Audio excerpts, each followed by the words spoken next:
This is Washington, D.C., and in the files of the Central Bureau, there is a story so strange in its implications that it defies ordinary classification. It is the story of a handful of people who, in the course of one desperate night, held back a wave of panic and pandemonium. It began after sundown, time 7:15, as Flight A Coast Patrol from Travis Field was returning to base, when the nightly Air Force transport pointed north toward Japan via the Great Circle route. While at sea, the Navy and Coast Guard maintained their usual round-the-clock vigil. And from the equator to the Arctic, the radar network swept the skies with eyes that never sleep. Time 7:19. An unidentified object was picked up 200 miles southwest of Point Barrow, Alaska.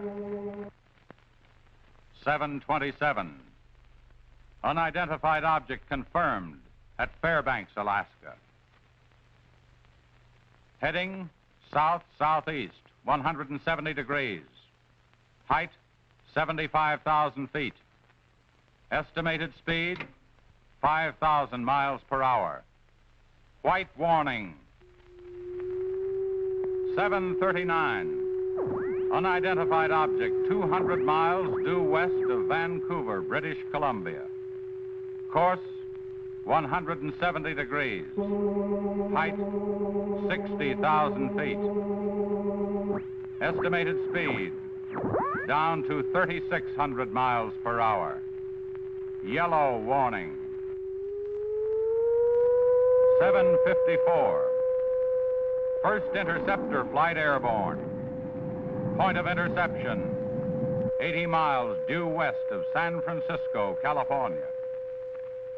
7:55.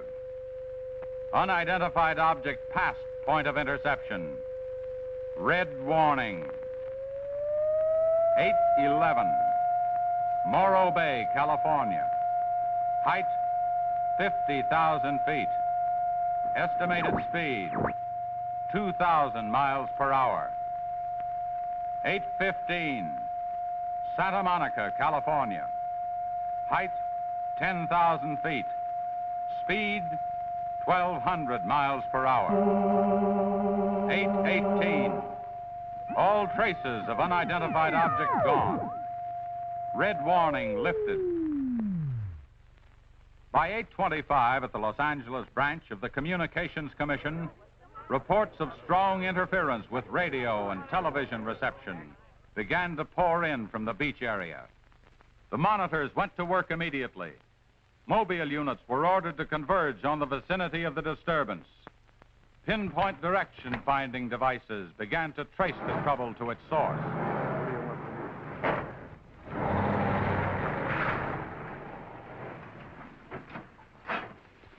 This is Mobile 1, Hazen speaking. We're at Ocean and Beacon Way, interference strength 2, bearing 27 degrees. Over. Mobile 1 from center, roger. Over.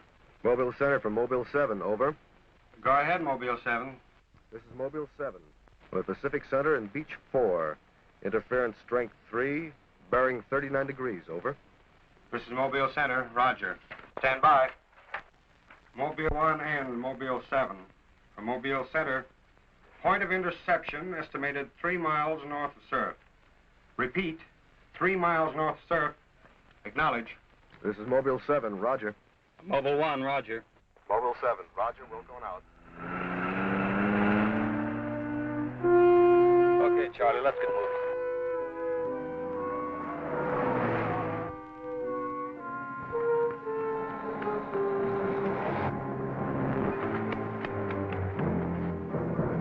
Yes, what is it? Take me to a phone quick. I need an ambulance. What's the matter? My husband and Pete out there in the picnic grounds just above the beach. They've been hurt. Well, this is the communications car. I'll phone it in from here. I'm Mobile 1 to Central, over. Did you make that out, Charlie? Not a word.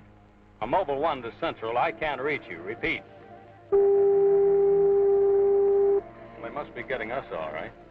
I'm Mobile 1 to Central. Have an ambulance sent to beach at surf. Emergency. 2 men hurt. Acknowledge. Roger and out. I'm sure they'll be here soon now. Tell us what happened. Oh, this man, he just kept coming at us. It was awful. Who? I don't know. He was wearing a suit like a diver. Hurry, please. They're hurt. Charlie, you better wait here. I'll go down and take a look.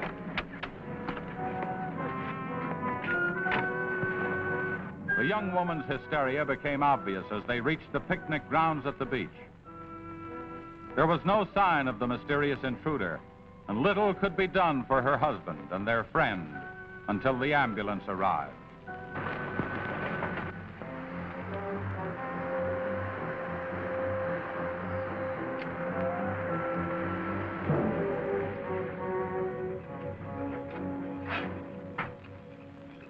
Hi, fellas. How are you doing? We're just taking another reading now. What happened down there? The police took the girl and one of the guys to the station. What about the other one? Well, he's on the way to the morgue. That was her husband. You're right on the button, Charlie. 44.7. Report back to Central if you find anything else. All right.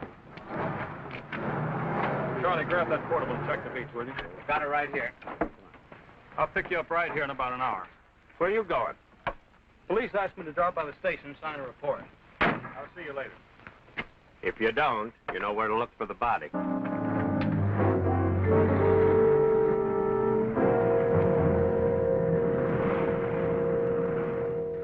Like I said, we were just starting to eat when we heard something tracking through the sand toward us. I looked up and couldn't see anything. Then Betty screamed. At what? I thought you couldn't see anything. At first we couldn't. Then this guy started toward us. What kind of a guy? How should I know? He was wearing some kind of a helmet over his head. He could have been a deep-sea diver or anything. All right. After you saw this diver, what happened? Well, we jumped up. Ed, that was Betty's husband, yelled at him to stop, but he just kept coming. I never saw anything like it. He didn't say anything. He just kept moving in. Then you say he attacked you. Well, we didn't give him a chance. Ed grabbed a piece of wood and took a swing at him. That didn't stop him. He caught the end. That's all I remember. Just because a man's taking a walk is no reason to slug him. Besides, you don't look like a guy who frightens so easy. How would you feel if somebody with a crazy helmet with pipes sticking out of it came at you in the dark? And look, I know this sounds crazy, but there wasn't any head in that helmet. No head. No head at all. It's the truth. I think you need some coffee. I don't want anything.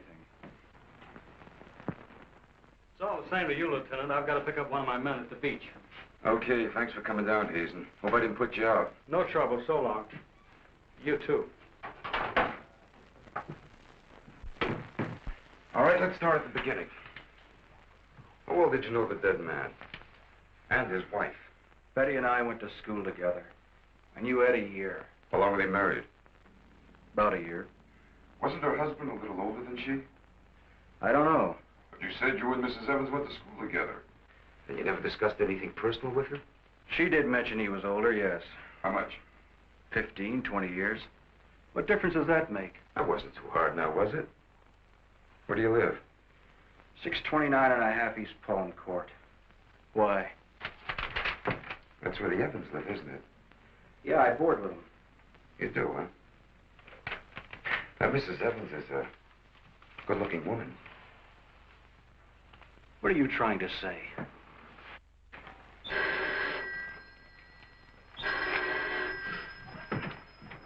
Lieutenant Bowers. Where? Yeah, I got it. I'll leave right away. Been on a murder. Near the beach. Keep an eye on this guy until I get back. What are you? You'll stay right where you are. At least until Mrs. Evans feels well enough to talk. What do you want from her? Oh, I just want to see if your story checks with hers. After all, you went to school together, remember?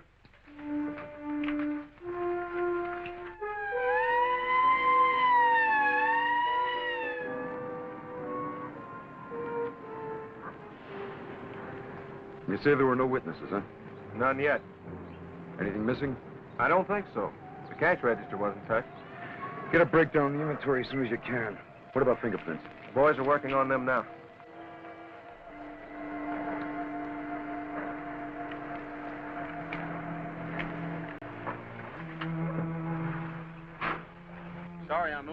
What kept you so long? The lieutenant asked me to hang around a while. Well, what's the score? Looks like one of those things. Pretty girl, older husband, young boarder. Kid claims some guy without a head knocked the old man off. You don't say. Anything else? Yeah, he had a diver's outfit with horns. No. He's going to have to do better than that. How are we doing? I took a reading about 10 minutes ago. The radiation is going out with the tide. What about the radio phone? It's working fine again. I just got a call from Central. They said Mobile 7 picked up some new trouble northeast of here. Here we go again. Hop in.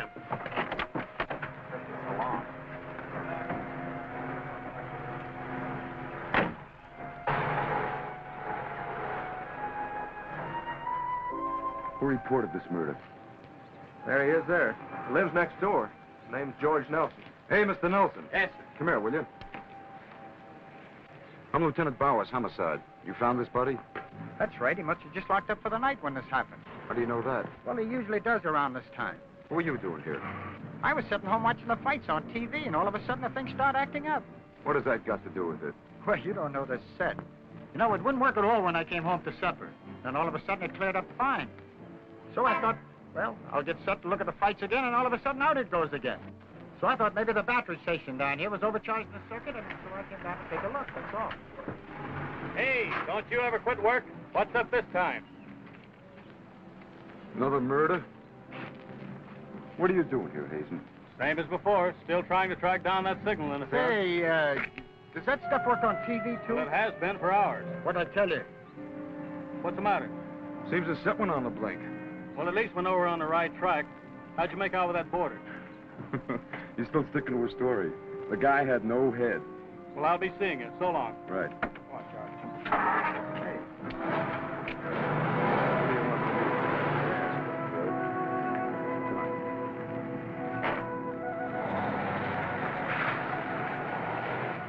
And so the communications team resumed its mission to track the mysterious interference to its source.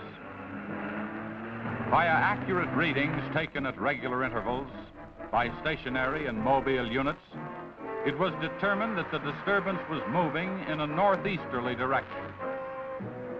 By 10:34, Mobile Center had pinpointed the disturbance at the edge of the Huntington oil fields. Units 1 and 7 were instructed to close in.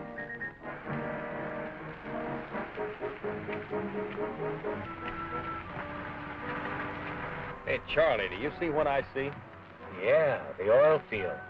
Let's hope our trouble's burning up. Well, there's only one way to find out.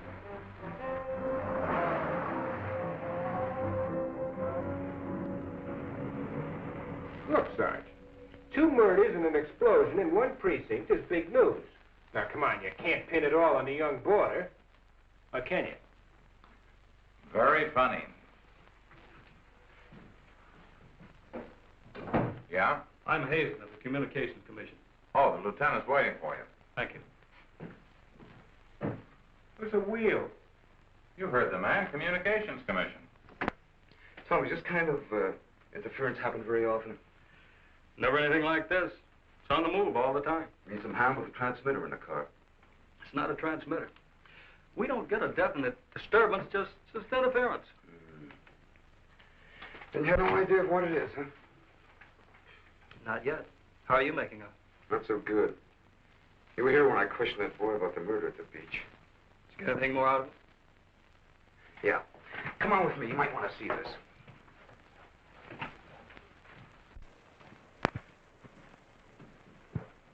Ah, I see you're just about done. Thanks, you can go now.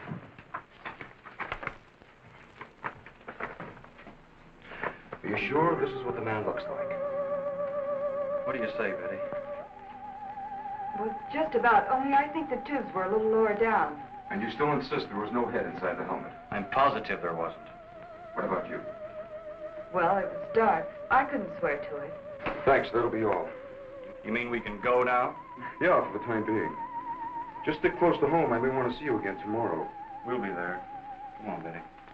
Kind of changed your mind about those two, haven't you? Yeah, I guess I have. Hey, look, bring in the old man, will you? Don't tell me you believe this story about this whatever it is. I know, it sounds as phony as it ever did. But Oh, sit down, will you, please? You're the watchman at the Huntington oil fields? Oh, yes, sir. I've been with the company for over 22 years, sir. Yeah. Will you tell Mr. Hazen here exactly what happened? Well, sir, like I said before, I was just closing the gate for the night when I saw this fella coming up. I was never so scared in my life. Yes, go on. Well, it wasn't the man so much as the suit he was wearing. Well, he wouldn't stop when I hollered at him. He just pushed his way right in there through the gate and walked right up to the tank. Now, you carry a gun? Did you try to stop him? Oh, well, he was much too close to that tank. I was afraid to shoot. So I thought I might call for help. And just as I got to the shack, the tank blew up. Oh, you should see the sight. Yeah, sir, can you give us a description of this man? How would you say he was dressed? Well, sir, like I said before, he wore a sort of pliers, not outfit, with a helmet attached to it. How tall was he? Oh, he was a giant of a man. And he had tubes sticking out of that thing, that helmet he wore. Can you tell us what his face looked like? Well, sir, though he got pretty close to me, I could swear the man had no face. Now, if you saw this man again, would you recognize him? I mean by his outfit.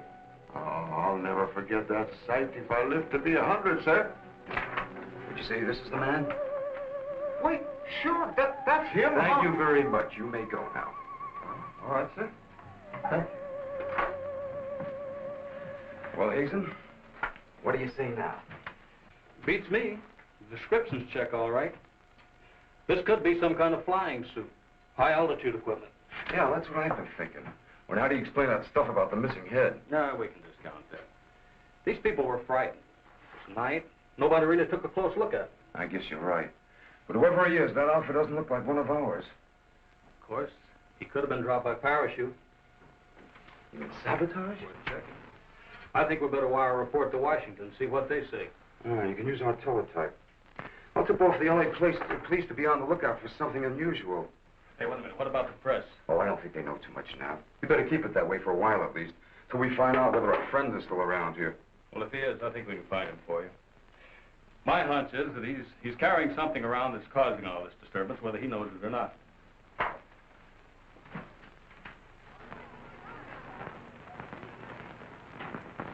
Yeah. Kill that page 1 lead. They let the boarder and the girl go. Hmm? How do I know? Maybe the lieutenant thinks that the guy in a flying suit knocked off the husband. Mm-hmm. Nah. No, not a chance. Not a chance of an exclusive on that picture. They're making a blanket release in the morning. Hmm? Oh, there's a guy from the Communications Commission in there now. Yeah, I'll call you back later if there's anything new. Okay.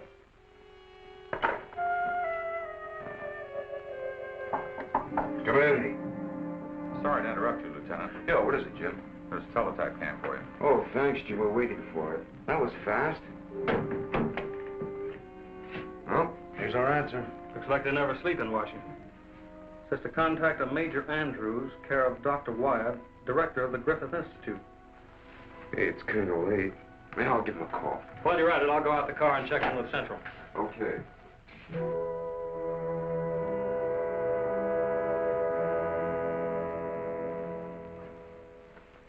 Well, that's the story up till now.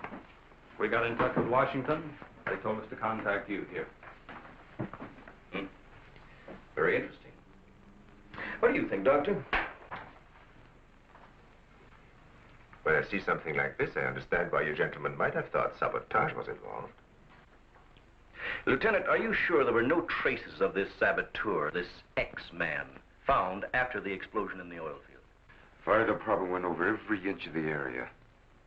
Didn't come up with a thing. Well, then there's a strong possibility that he might have perished in the explosion itself. I doubt that. We're pretty well convinced this man is carrying something that's responsible for all the signal interference. According to the last report I got, there was a definite disturbance about 3 miles east of the oil fields, sometime after the explosion. Well, then if he's alive, you should be able to keep an accurate check of his whereabouts. Not that easy. As a matter of fact, we lost contact about 3/4 of an hour ago. Maybe he realized you were trailing him and got rid of whatever he had that was causing the disturbance.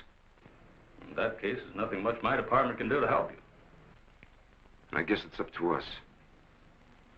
Unless you have some suggestions. Well, let me think out loud for a minute. It might just be that what we've been talking about so far And this phantom, as we'll call him, ties in with what the doctor and I have been discussing. That is very possible.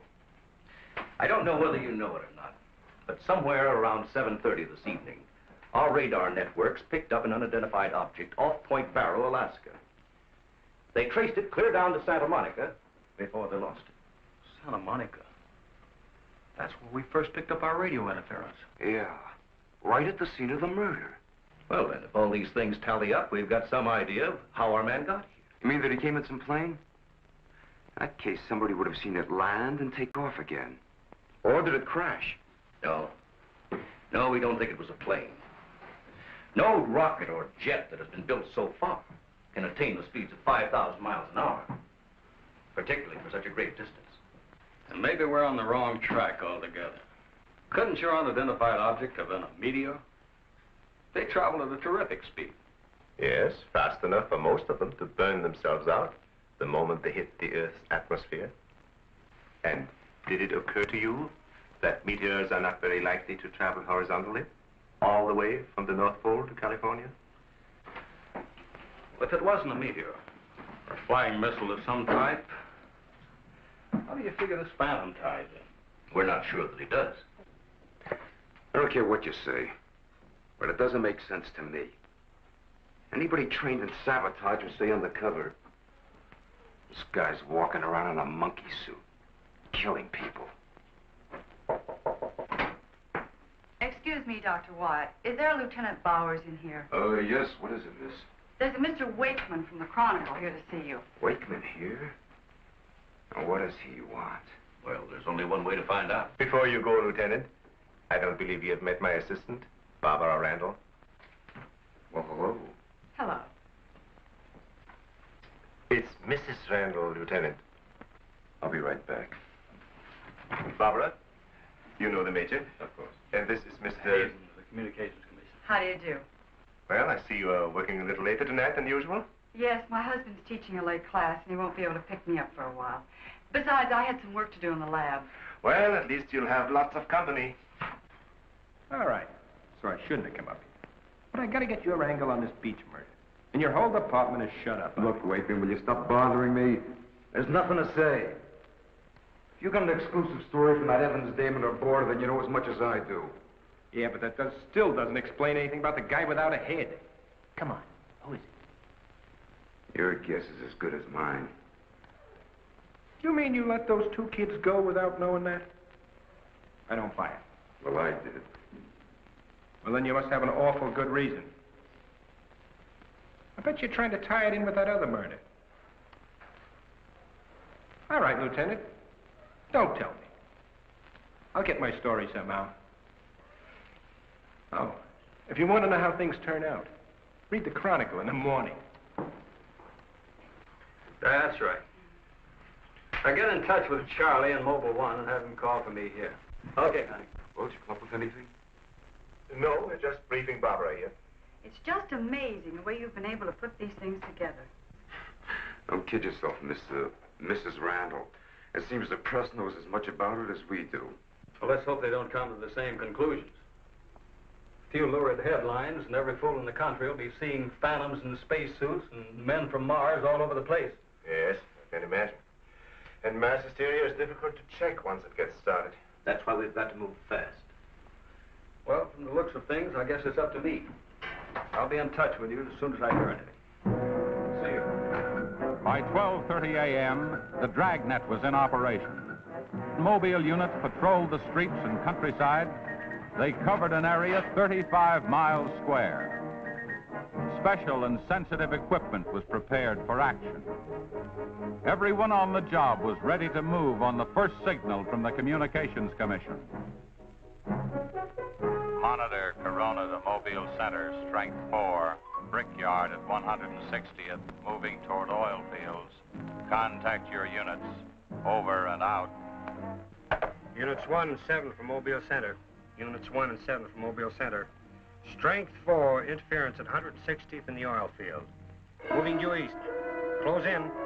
Repeating, strength 4, interference at 160th in the oil field. Close in.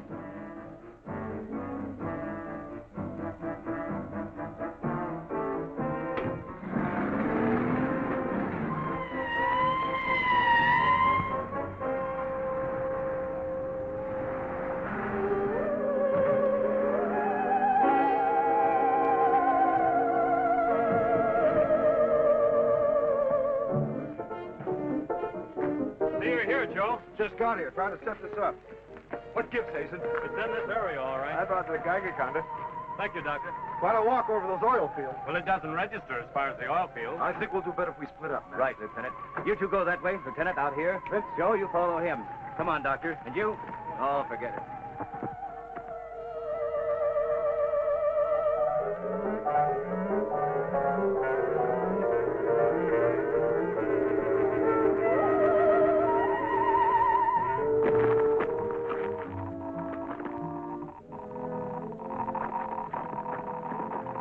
Hey, look at this.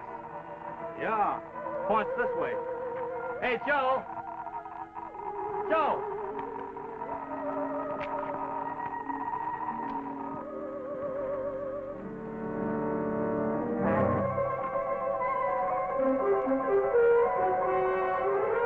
Hazen! Hey, Hazen! 603! Going strong. That's it, Doctor.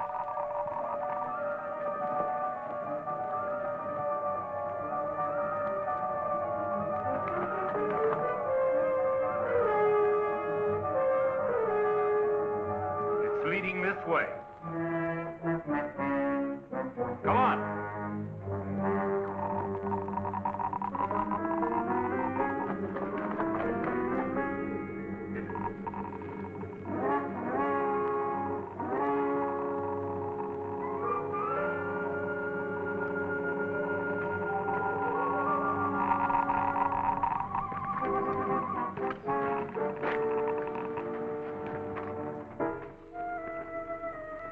It's this way. Come on.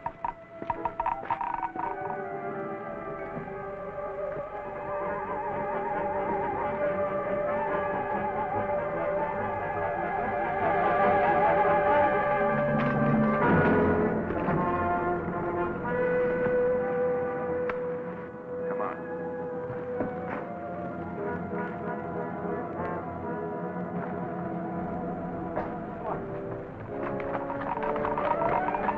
Going strong. Good. That's right. Checks with me. Sure does. He's here. We saw him. There he goes. Come on! Chris. Gotta be around here somewhere. Yeah, we gotta get on the roof. Vince, go get a ladder. Look out! Let's cut him off! Come on. Around here.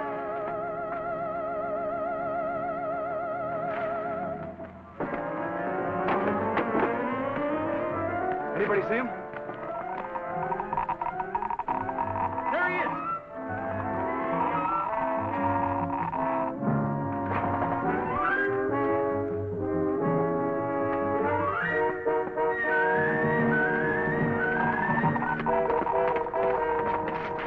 Got him now. We'll give you 10 seconds to come out of there, starting now. 1, 2, 3, 4, 5, 6, 7, 8, 9, 10. We're going in. Help you guys cover the door. Come on.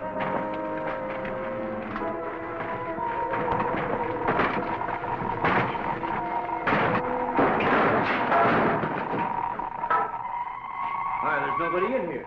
Possible. We saw him come in. Maybe he went out of the window. We won't get very far. Don't touch anything till we check for fingerprints. Oh, Doctor, over here. He left his suit and his helmet. Hey, let's spread that thing out so I can get a good shot of it. Keep away, you fool. What's the matter? For your information, that's a Geiger counter, and it says hands off. I think you'd better wait outside. I just have a job to do. So do we. And I'm afraid ours will have to come first. Well, there's no radiation from the helmet. But look at this. So that's what's been causing all this trouble.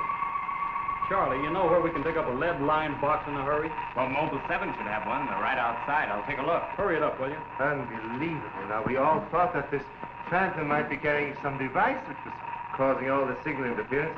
But to learn that it's due to the very clothes on his body. That's not the only thing that bothers me. Did any of you get a good look at his face? Not me. He's too far away. Well, I did. Unless I'm mistaken, that helmet was empty. Say, where am I going to put this stuff? Oh, put it in Dr. Wyatt's station. Yeah, we take it back to the Institute. Right. Quite honestly? No, that's all right. You can handle that.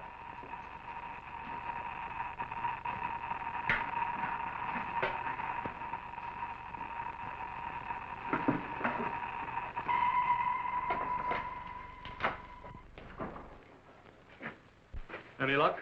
Not a sign of him. Boys are still searching the grounds. For what? Nobody knows what he looks like without that outfit. I'll bet on that, Major. Reporter got a flash picture of him, and I just happened to borrow that film. It's on its way to headquarters right now to be developed. Good. Send us a print as soon as you can. Sure. Lieutenant, are you sure you don't want to come with us? We want to make a few tests at the lab. I'd like to, Doctor. Would you know the situation? I gotta get that guy. Let me know how you make out, will you? Yeah, we'll do that, sure.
We were just on our way home when we saw you drive in. Good evening, Barbara. Hello, Bill. I see we got here just in time. Anything new? Lots of excitement, but that's all. Major, you know Barbara's husband? Oh, of course. How are you? How are you? Hey, it's a nice-looking dog you've got there. What's his name? His name? Venus. Say, Bill, I hate to ask this, but something important has come up, and I wonder, can we borrow Barbara for about an hour or so? I suppose so. Of course. Darling, why don't you go and do the shopping? Here's the list. The market's open all evening. I may as well. See you later, darling. I'll take the dog and tie her up. Thank you, Bill. Good night. Good night. I'll give you a hand with it. Oh, thanks, Doc. Easy now. Look out for your fingers.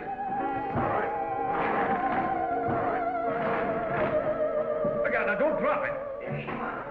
Vince, come back here! Vince, come back here!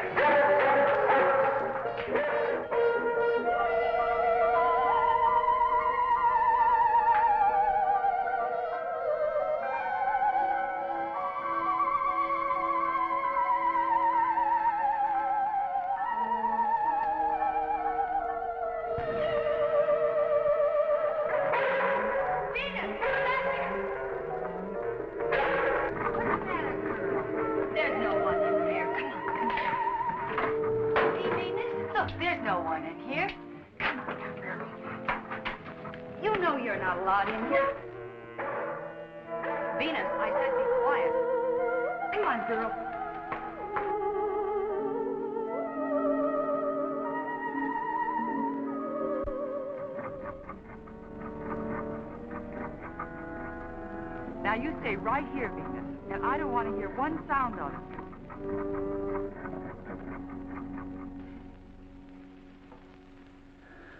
You were right, Doctor.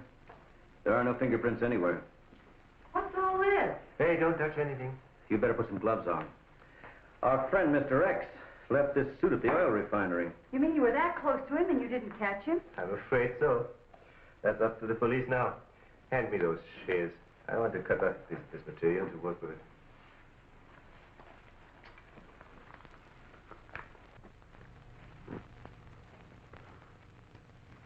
Say, you better have those sharpened. But I just bought them. Well, Here, try this knife.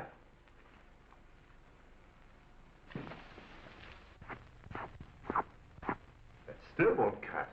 Let me try.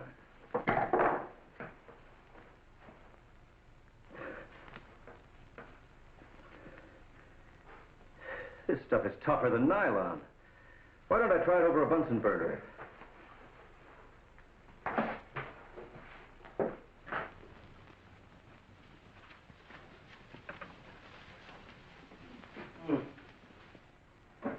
It doesn't burn either. Let's take a look at it under the microscope. Look, it's magnetic. Magnetic? Here, I'll... Radioactive. And apparently indestructible. Thank you.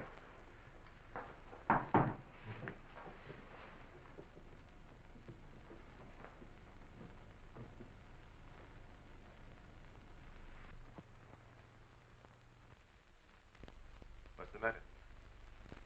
You tell me. Take a look at that weed.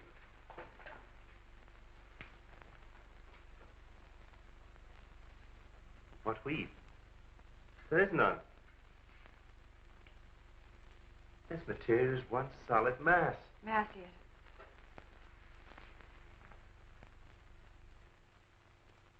Why, you're right. It must be some sort of plastic. No. I'd say it's a metallic substance of some kind. Well, I've seen a lot of interesting alloys, but never anything like this. Let's try an acid test. All right.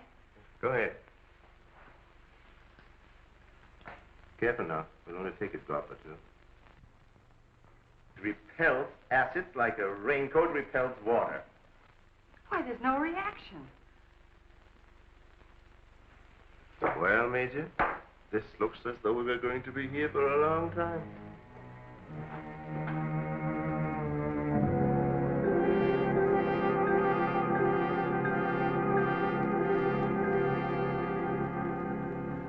Now we have it. The helmet is not radioactive. The suit is. There is no doubt.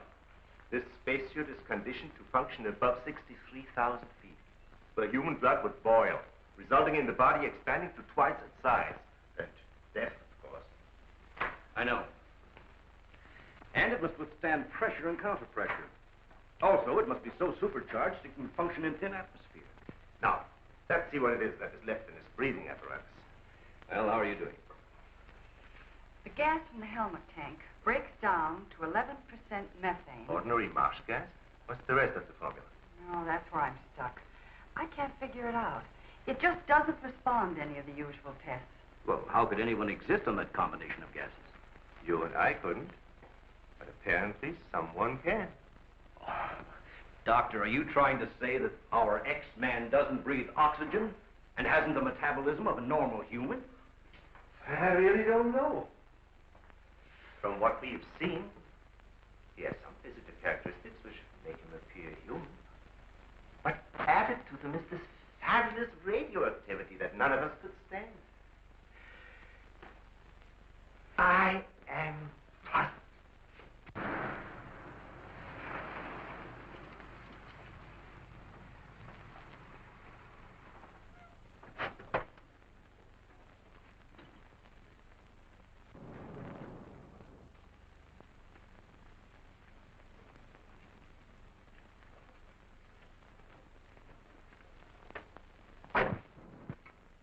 I think the answer lies right here in this helmet.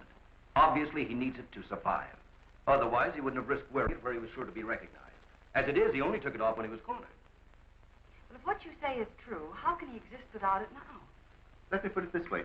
It's like a patient in an iron lung. Sometimes one can be removed for hours at a time without any ill effects. Exactly. And I think the same principle applies here. And that means sooner or later, he has to get his breathing apparatus back or die.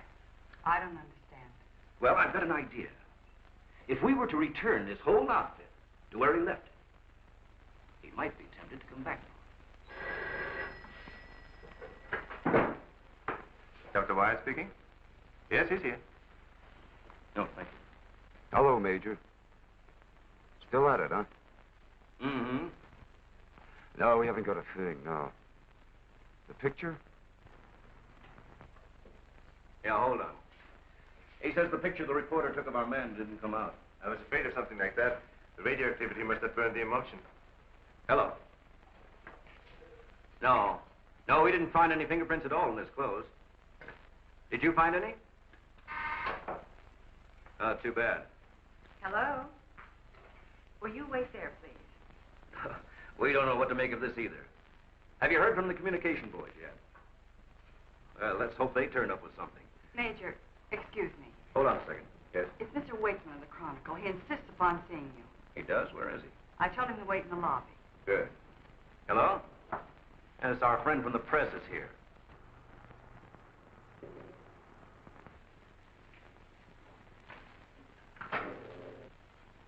Don't worry, I wouldn't dare let anyone in on anything. At least not till we get something concrete. Right. All right, I'll see you later. Well, I guess I'd better see this newspaper man. Want to come along, Doctor? I think I will.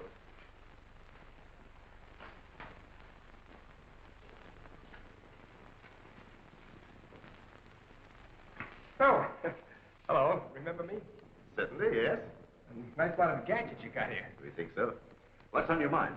Well, I was wondering if you might let me take a couple of pictures of that suit you brought up here. I'm sorry, we can't do that. Oh.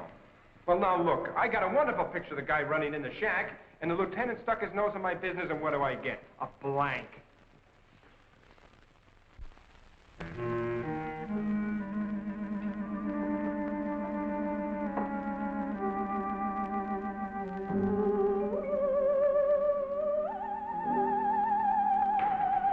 Is that you, Doctor?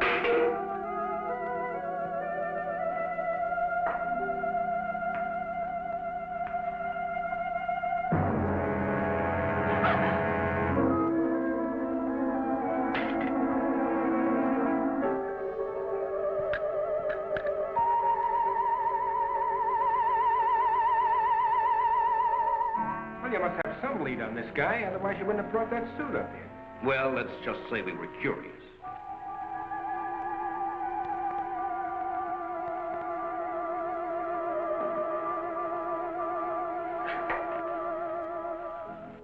Hello, Bill. My breakfast soon? Isn't Barbara through? I don't know. She's still in the lab. Why don't you go up and see? Thanks, I will.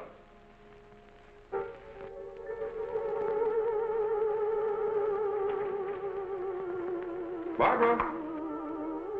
Barbara, are you in there? Bill, listen to me.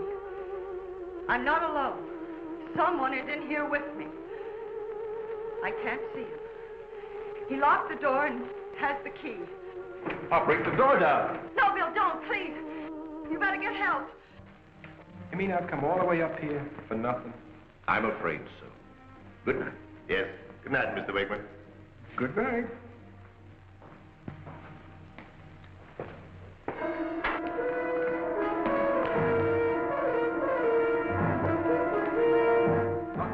Major, come quick. What's the matter? What's the matter? Where's Barbara? In the lab. The door's locked and there's someone in there with her.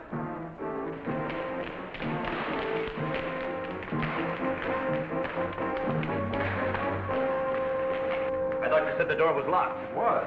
She's gone. Oh, cover the main entrance. That's the only way anybody could leave. I will.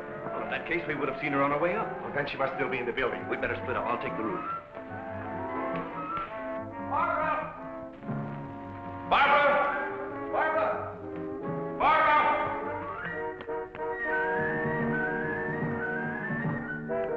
Barbara! Barbara! Where are you? Barbara!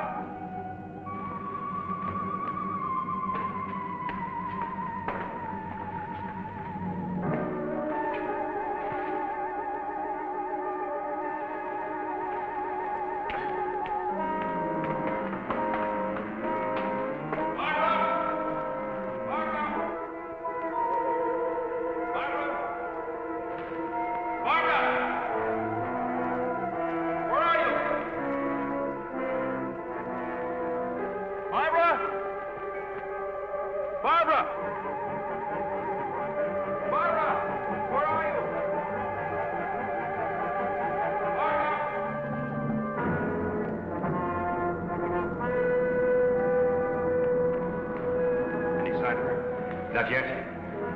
She must be around here someplace. Now, you stay here. Watch the main entrance. And I'll check the basement. All right.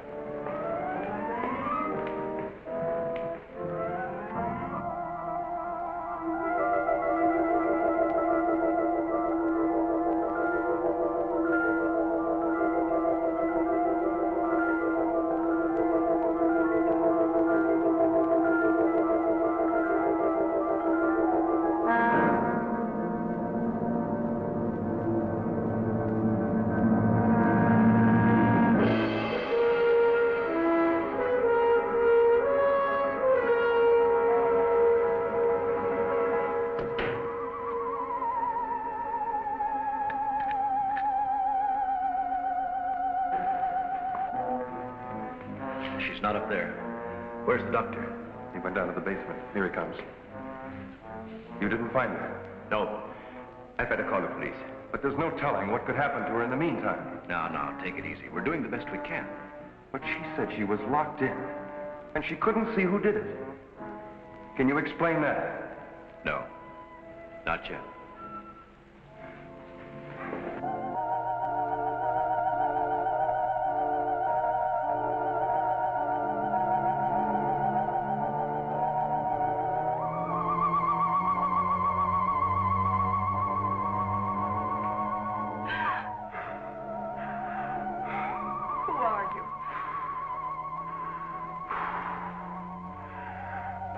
Don't come near me. I'm warning you, don't come near me.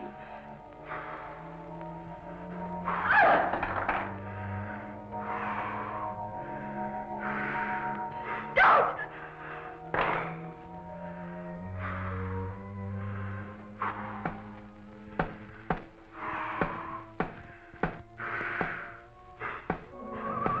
A code. I don't understand. You're trying to tell me you need it to breathe, and there isn't much left in the tank. 1, 1, 2, 1, 1, 2, 3.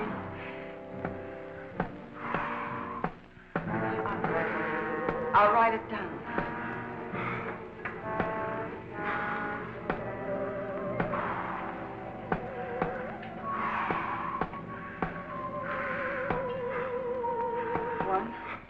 One, two, 1, 1, 2, 3.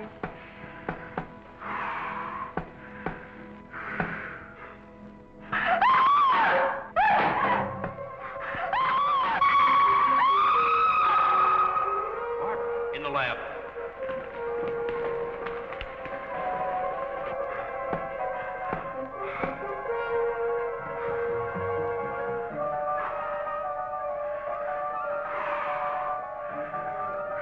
No, please, don't. She's in there. Barbara! I can see his hand from the ultraviolet lens. I'm sure so. Darling, are you all right? I think so. I'm looking for him. I just saw him, so he must be in here.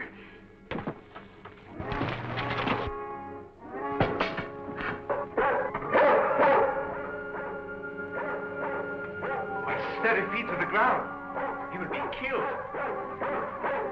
I'd better go.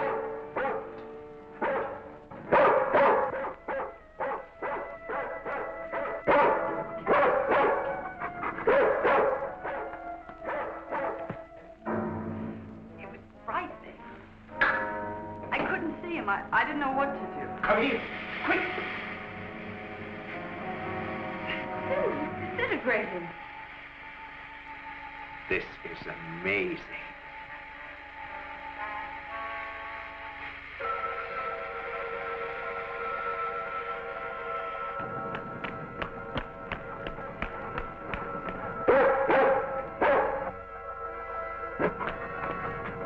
Now, quiet down, Venus. Quiet down.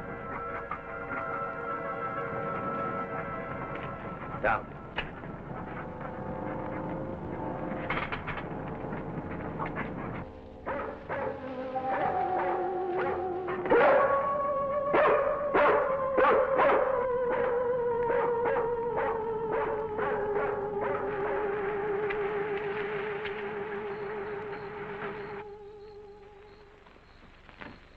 Mobile Center from Mobile 1, come in, please. This is Mobile Center. Go ahead. Get hold of Major Andrews or Dr. Wyatt at the Institute. I want to talk to either one of them. I will do. Stand by, Mobile 1. Dr. Wyatt speaking. Oh, yes, Mr. Hazen. Yes, we're still at it. Lots and lots of excitement, but nothing definite yet. Have you anything to say? The trouble seems to be just about gone. We get a flash in the direction of the observatory once in a while, but I figure that's because of the outfit you're testing. Yes. Lieutenant Bowers ought to be here any minute. Of course. How long will it take you to get up here? Good. See you then. Thank you, gentlemen. Put it down here, please. Barbara, bring that cord in over there. Now you're going to see... I have to resort to ultraviolet light in order to show you what little there is left of the spacesuit. As you can see, it has reduced itself to this liquid, and it is in an evaporating stage. The helmet is in the lab and still intact.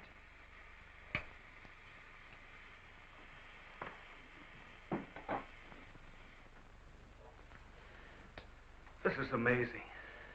All the radiation in this suit would, well, it'd be fatal to a normal human being wearing it. Of course. And furthermore, our respiratory system could never simulate gases such as we have found in that breathing device. Well, then we have to assume our so-called X-Man carried his own atmosphere with him. Excuse me, but as a matter of curiosity, why do we refer to this thing as a him? I thought it was invisible. Under normal conditions, yes. Yet, Mrs. Randall did see the imprint of a large foot and a masculine hand under ultraviolet light. How do you explain that? I don't know, but the human body is composed of various elements with a carbon base. Like coal? Yes. Now, suppose we maintain the same chemical composition in the body of the X-Man, but substitute silica for carbon. Silica, that's glass. Exactly. Now, it is possible that the body with such a base, if it were subjected to an atmosphere foreign to its origin, might appear invisible to our eyes. Are you trying to say, Doctor, that we're not dealing with a human being? I didn't say that. On the contrary, all the evidence points in the opposite direction. Toward a superhuman with an intelligence far superior to our own. How can you tell? First of all, Mrs. Randall saw that he has a hand with digits like our own fingers and a thumb opposing. That alone is a sign of intelligence. And he comes from a civilization that has developed adequate space transportation to enable him to travel to Earth.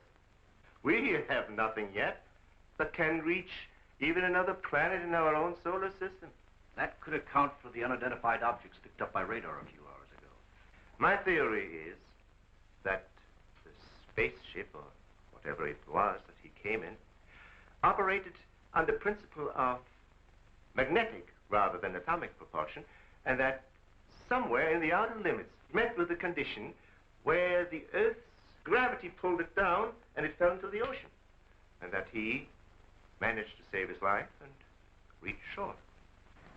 You really can pick up any type of communications interference, no matter how weak the signal may be. Sure thing. We were on his trail from the minute he left the beach. I never knew you carried such sensitive instruments in your car.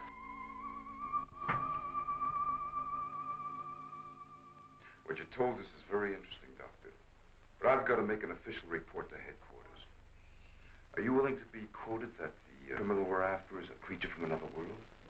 All I can say is, we know that our Earth is not the only planet capable of sustaining life in one form or another.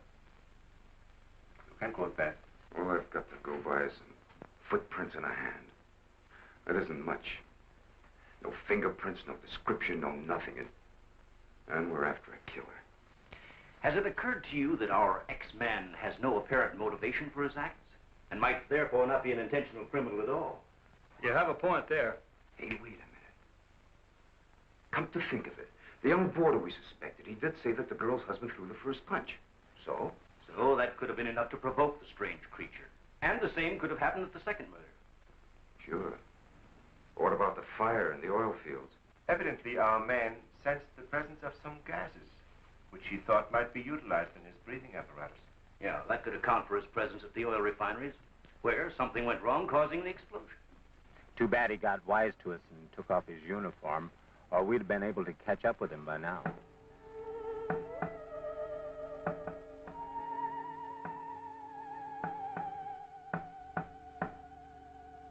No, he didn't utter a word.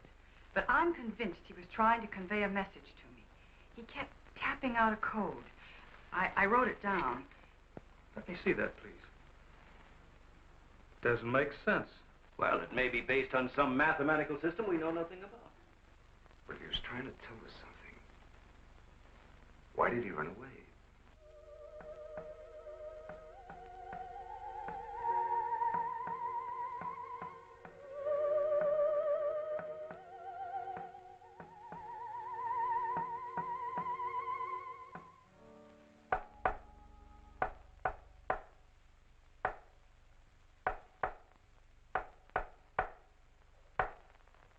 What do you think of that? Hell, Hazen must be crazy sending out stuff like that. I guess so. Why don't you try and get a hold of him? Yeah. Mobile 1 from Mobile Center, come in, please.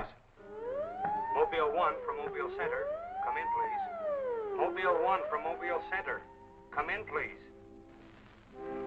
Hey, that's Central calling.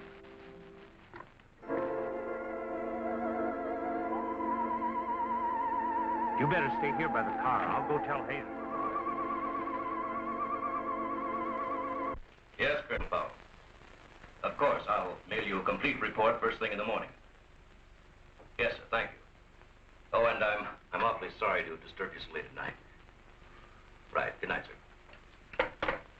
He's around here, this invisible guy. He was in the car. How do you know? I was talking to Randall outside when I heard Central calling. Before I could get over to answer, I saw the door open and shut by itself. He's desperate. For all we know, he could be trying to send a distress signal to his home base, wherever that is. Well, let's hope he doesn't get through. We've got enough problems with just one of those guys. Well, at least we know he's around in the vicinity, and it's obvious what keeps him around. Of course. He's got to come back for what little gas there is left in this helmet. And when he does... Oh, please, the most important thing is to take him alive. If we can only make each other understand, there's no telling how much science can profit. I'll go along with that, Doctor. But I've got to make sure that once he's cornered, I'll be able to hang on to him. I think we're all agreed on that. All right, good, then we must see it from his angle. He's in an alien world. No doubt we are as frightening to him as he is to us. Now, the most important thing, then, is to keep calm at all costs and do nothing to provoke him. Immediately, a simple plan to trap the Phantom went into operation. All obstacles to his entry were removed. To erase any possible suspicion, the doors were left unguarded, and inconspicuous electric eye equipment was set up. All this was connected to a makeshift control board, which would immediately signal the exact location of the trespasser. Now, there was nothing to do but wait. The one road leading to the Institute was blocked off to make certain no outsider would upset the plans or interfere in any way. What's the big idea? Sorry, nobody's allowed through here. Who says so? Lieutenant Bauer's orders. Oh, is he up there? He might be. Well, you get word to him that Joe Wakeman of the Chronicle is here. Sorry, bud, I can't leave. Oh, what about them over there? Hey, you over there. Me? Yeah. Aren't you the guy from the communications outfit? Didn't I see you down at the oil fields a couple hours ago? What of it? You got anything to do with this? Well, you'll have to ask Lieutenant Bowers about that. How can I if he won't see me? That's a good question.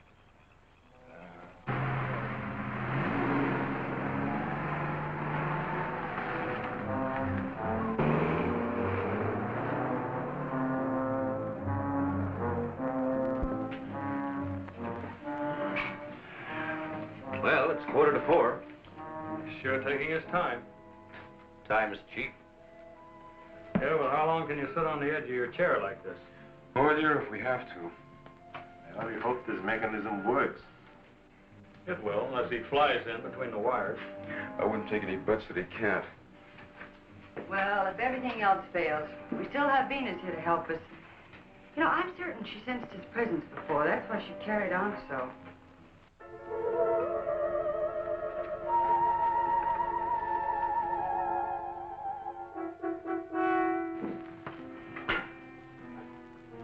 What's the matter, Lieutenant? Is this thing getting you? Oh, no. I'm just thinking about the public reaction to all this. I'll give something to the press by morning.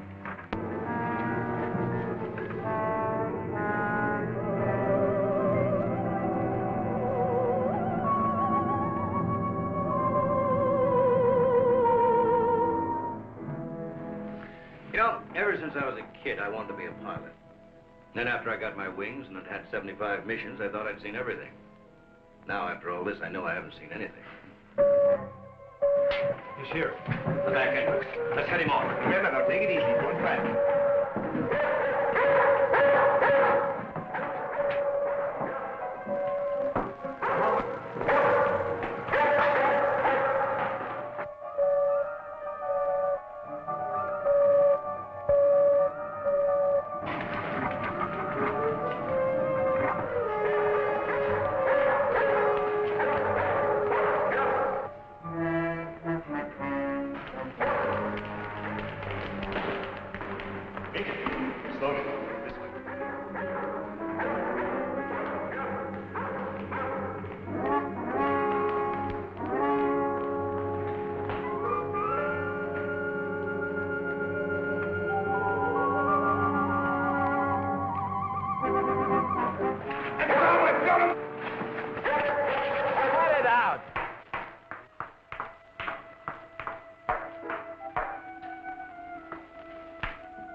Trying to do? Well, it's the reporter. Yeah, it sure is.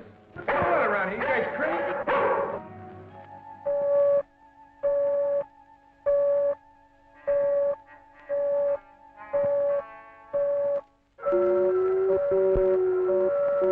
How'd you get in here? Oh, that don't make any difference. Come on, what's up? What's going on?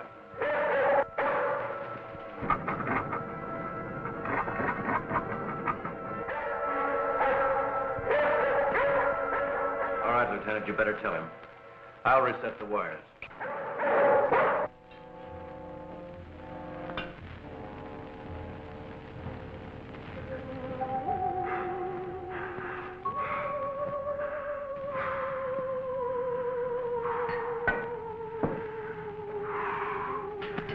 Don't be afraid. We want you to live. Don't you understand? Can't you speak? Can't you say something, anything, in any language?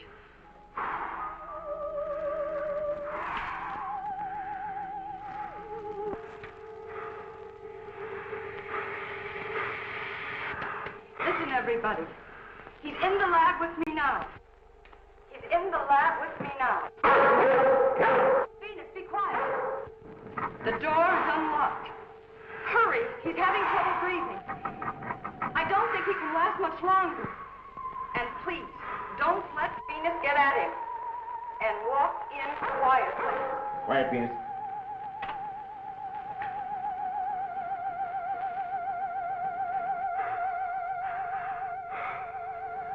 It's unbelievable.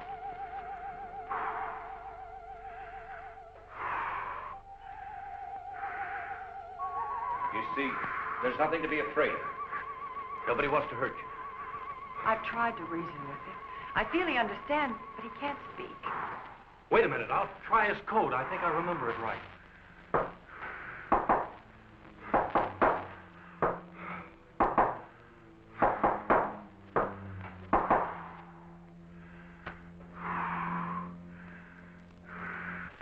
Better plug in the ultraviolet light.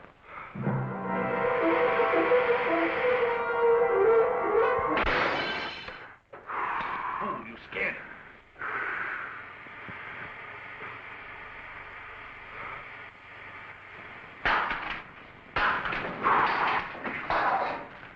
Look, there goes Venus.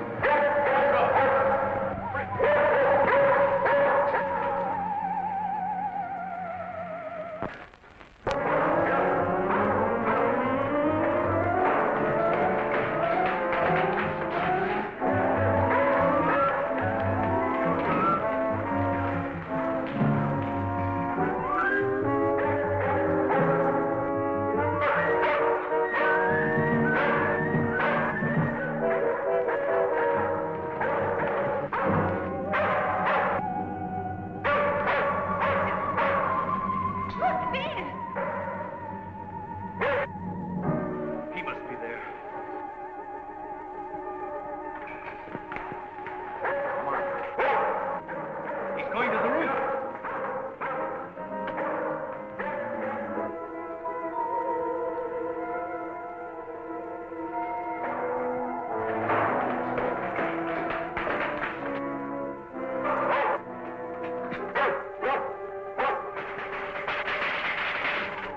up the ladder. Take this.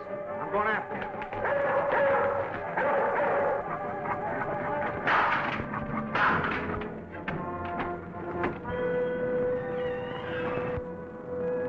The door. In here with a big telescope.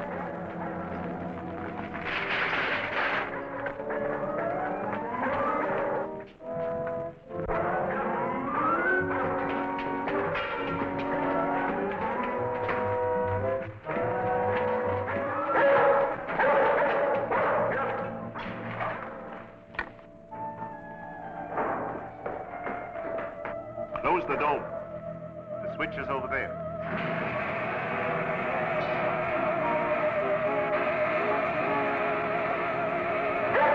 Smoke sense of something. Quiet, Venus. Well, if he's in here, he'll never get out now. Door was closed. This is what I've been waiting for. Please, Lieutenant. This is our last chance. We have to take him alive. Plug in the lamps. There's an outlet here.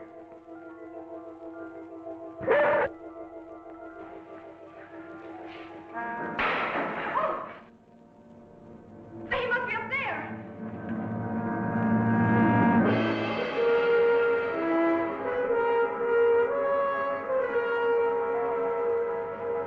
His whole body's gone. If I hadn't seen this with my own eyes. What do we do now? Stand back.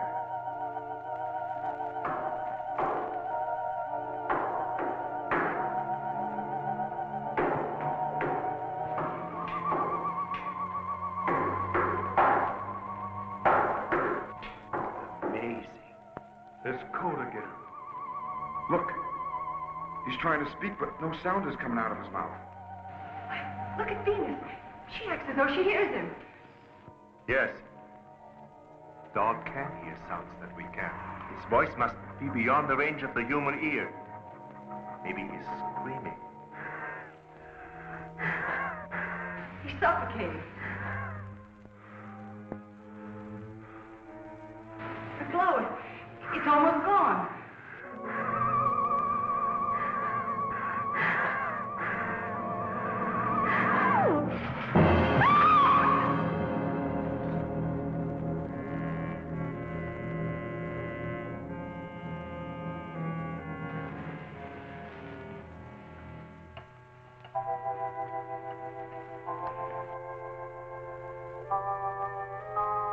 We won't need these lights anymore.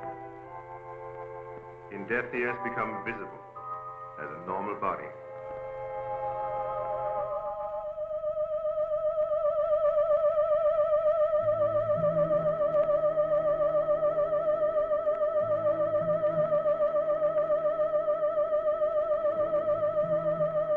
Look.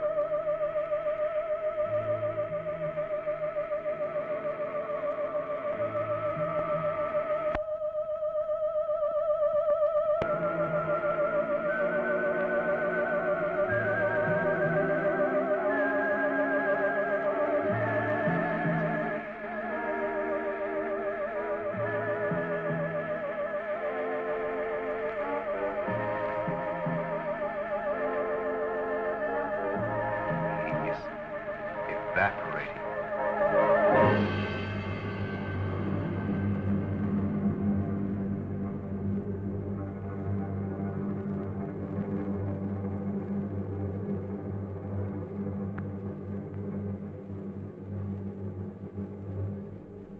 So he came here, wherever from, and right before our eyes, his body went through the final phases of life.